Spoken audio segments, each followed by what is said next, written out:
the massive U.S. port strike hitting the East Coast and Gulf Coast of America. Nearly 50,000 members of the International Longshoremen's Association walked off the job at midnight as a deadline for a new labor deal passed without any kind of a resolution. Now, as a result, 36 seaports from Maine to Texas are currently shut down. Moody's estimates it could cost the American economy around $2 billion per day. For more, let's bring in Adam Kamins, an economist at Moody's Analytics. Also, Peter Sand is the chief shipping analyst at Xeneta. Thank you both, gentlemen, for being here. Let's start with you, Adam, with regard to just how big of a deal. We've seen the estimates range widely. How did you come up with the number that you put on the economic impact of this port strike? Sure. So there's a variety of ways to look at this, but what we're looking at primarily is the amount of cargo that's handled in the different ports that are affected by the strike.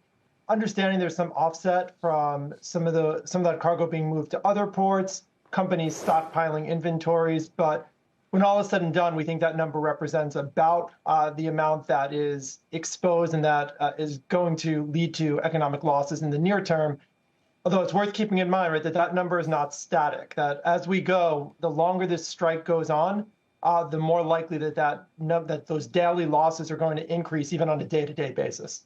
Peter, we've spoken to and heard from a number of shipping and logistics-related analysts who've talked about the idea that the first impact, the frontline impact of this will be in things like fresh produce, perishable goods, harder durable goods may have been warehoused or have the ability to be warehoused.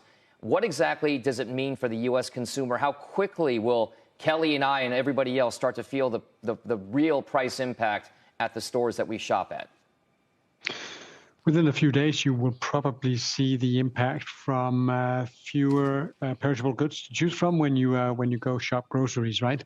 Those are the time-sensitive imports, and those that you would probably see fast moving, right? So there will definitely also be fierce flashback to the Ever Given situation. Some of you may still have that pretty fresh in your memories from the end March 2021, when one giant container ship got stuck in the Suez Canal, and all of a sudden you found out how much you rely on just-in-time deliveries to do your everyday lives grocery shopping, from everything from clothing to what you need in the toilet room, perhaps.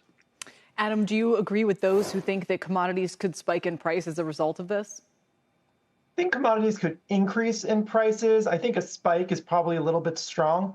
I expect that if this strike continues for a number of weeks, that we are going to see some price increases as a result of the shortages in supply.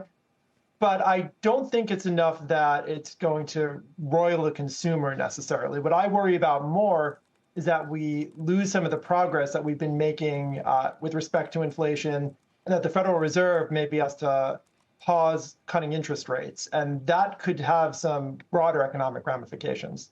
Adam, could I just follow up really quickly on that one point? We've talked a lot about the goods side of things on this equation. The reason why these workers are striking is for better pay. We've heard reports that it's a 50% pay bump that was on the table, scaled in over 6 years, that was rejected.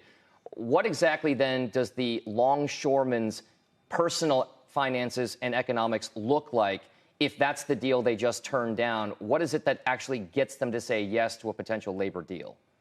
Well, it looks like they're looking for something, I believe, closer to 80%. I would imagine, in terms of the numbers, they're very far apart. You ideally want to see the sides meet in the middle. I'm a little bit more worried about some of the demands around automation and trying to either eliminate or have some guarantees around automation. That seems a little bit more intractable to me. That's sort of, something that it may be a little bit tougher to find a middle ground on. So that's going to take some work. I would imagine in terms of the numbers, we probably see the sides meet somewhere in the middle in the end, but it may take some pain to get there. Peter, a quick last word. I totally agree that that the hardest nut to crack is that on automation, because the U.S. ports are not as efficient as ports in the 21st century should be. And when comparing the performance on the East Coast and Gulf Coast to that anywhere else in the world, they're really not doing well. But I think it's also relevant to point to the fact that, a lot of Xeneta's customers point to benchmark their own freight procurement performance. And I think we've already seen spot rates spike to some extent on the transatlantic trade lanes to some 20% right now. And I think we can only see that trending upwards as the strike continues for, up to 1 week is how we see it. All right, gentlemen, for now, thanks, Peter Sand, Adam Kamins. We appreciate your time.